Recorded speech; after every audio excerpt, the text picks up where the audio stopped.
ಗಿರೀಶ್ ಗೌಡರಿಗೆ 1001 ರೂಪಾಯಿಯನ್ನು ಬಹುಮಾನ ಪ್ರಕಾರ ಮಾಡಿರುತ್ತಾರೆ. ಅವರು ಬಂದು ಸ್ವೀಕರಿಸಬೇಕಾಗಿರುವಂತೆ.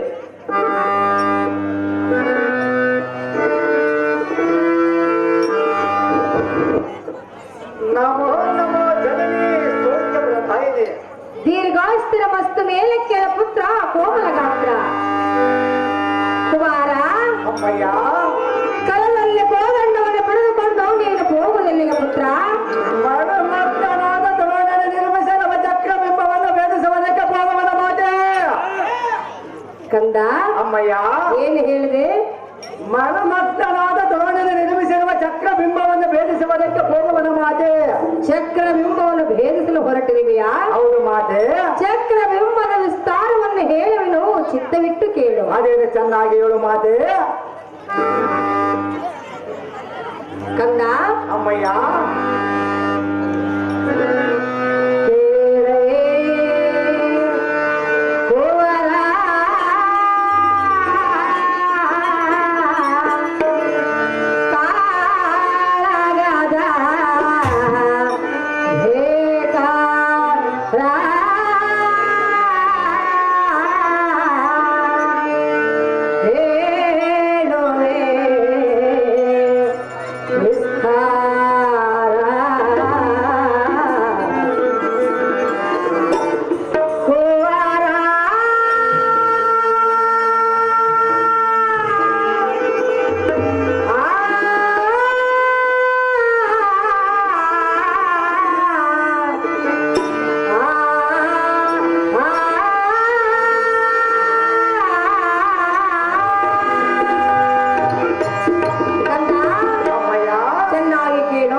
ಜನನಿಯಾದ ಸುಭದ್ರಾದೇವಿ, ವರ್ಷ 14ರಲ್ಲಿ ರಣರಂಗದ ಆಪೇಕ್ಷೆ ನಿನಗೆ ಸಿಕ್ಕಿಲ್ಲ. ತಂದೆಗಳ ಐವರ ಇಲ್ಲದ ಕಾರಣ ಯುದ್ಧವನ್ನು ಮಾಡಬೇಕೆಂಬ ಅಪೇಕ್ಷೆ ಭೀಕರವಾದ ರಣಭೂಮಿ ಕಂಡಾಕ್ಷರವೇ ನೀನು ಭೀತಿ ಹೊಂದಿ ಭ್ರಾಂತನಾದಿ. ಅವರ ಅದೇನು ನನ್ನೇನು ಮಾಡುವುದು ಮಾತೆ. ಕುಮಾರ ಅಮ್ಮಯ್ಯ, ಎತ್ತ ನೋಡಿದಂತ ಮಹೋನ್ಮತ್ತನಾದ ರುಂಡಗಳು, ವೀರ ಕಂಕರಿಂದ ಕರೆದು ಬಿಟ್ಟಿರುವ ಕರ ಚರಂಗಗಳು, ಅರಗಣ್ಣು ತೆರೆದು ಅಂಜಿಸುವಂತಹ ಮುಂಡಗಳು, ಪ್ರೀತಿಯಿಂದ ಕುಣಿದಾಡುತ್ತಿರುವ ಭೂತ ಪ್ರೇತಗಳು. ಕುಮಾರ ಅಮ್ಮಯ್ಯ, ಅಂಥ ರಣಭೂಮಿ ಕಂಡಾಕ್ಷರವೇ ನೀನು ಭಯಗ್ರಸ್ತನಾಗುವಿ. ಸೋಮರ ಅರಮಂದಿರಕ್ಕೆ ಹೋಗೋಣ ಅಭಿಮಾನ್ಯು. ಆ ರಣಭೂಮಿ ಎಂದರೇನು ಸಾಮಾನ್ಯ ಮದಿಯುತವಾದ ಮಾತೆ. ಕುಮಾರ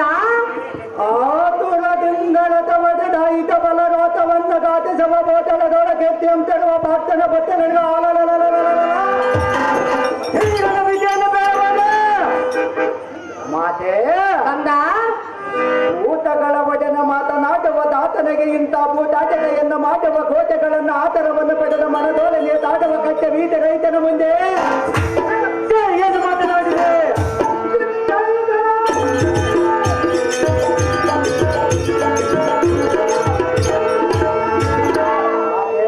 ಕುಮಾರ ಕಡು ಬರದಿ ಕಡಜದ ತುಳ ಕಾರ್ಮಿಕವನ್ನು ಕುಡಿದ ಹೊರಡುವ ಕಡೆಗಳೆಯನ್ನು ತಡೆಯಬಹುದೇ? ಹಿಡಿದ ಜನವನ್ನು ಸೇರಿಸಲಿಗೆ ಎಡೆನುಡಿಗಳೆಂದು ಎನ್ನ ತಡೆಯಲಾಗದು.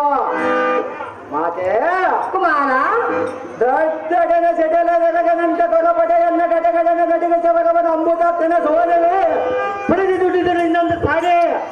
ಕಂದ, ಈ ಚಿಕ್ಕ ವಯಸ್ಸಿನಲ್ಲಿ ಯುದ್ಧ ಮಾಡಬೇಕೆಂಬ ಆತುರ ನಿನಗೇಕೆ ಹುಟ್ಟಿತು? ತಂದೆಗಳ ಐವರ ರಣರಂಗವನ್ನು ಭೇದಿಸಿದಕ್ಕೆ ಹೋಗದ ಕಾರಣ ನಾನು ಹೋಗಬೇಕಾಯ್ತಲ್ಲ ಮಾತೆ. ನಿನ್ನ ಹೆತ್ತಾತನಾದ ಪಾರ್ಥನಿಲ್ಲದ ಸಮಯದಲ್ಲಿ ಯುದ್ಧಕ್ಕೆ ಹೋಗುವುದು ತಕ್ಕ ನಡತೆಯಲ್ಲ. ಎತ್ತಾದನಾದ ಪ್ರಾರ್ಥನೆ ಇಲ್ಲದ ಸಮಯದಲ್ಲಿ ನಾನು ಹೋಗಬೇಕಾಯ್ತಲ್ಲ ಮಾತೆ. ಪಾರ್ಥನ ಬಂದ ಪುತ್ರನ ಎತ್ತ ಕೋಣದಿಂದ ಕೇಳಿದರೆ ಅದಕ್ಕೆ ನೀನೇನೆಂದು ಹೇಳಿದ್ರು? ದ್ರೋಣನ ನಿರ್ಮಿಸಿರುವ ಚಕ್ರಬಿಂಬವನ್ನು ಭೇದಿಸಿದಕ್ಕೆ ಹೋಗಿರುವ ನದಿಯರ ಮಾತೆ. ಅಮ್ಮಯ್ಯ, ಕರ್ಣ ತೋಳವನ್ನು ಜಯಿಸುವುದು ಚಿಕ್ಕವನಾದ ನಿನ್ನಿಂದ ಸಾಧ್ಯವೇ ಕುಮಾರ?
ಅಮ್ಮಯ್ಯ, ನಿನಗೆ ಯಾರು ಇಂಥ ಬೋಧನೆಯನ್ನು ಮಾಡಿದರು?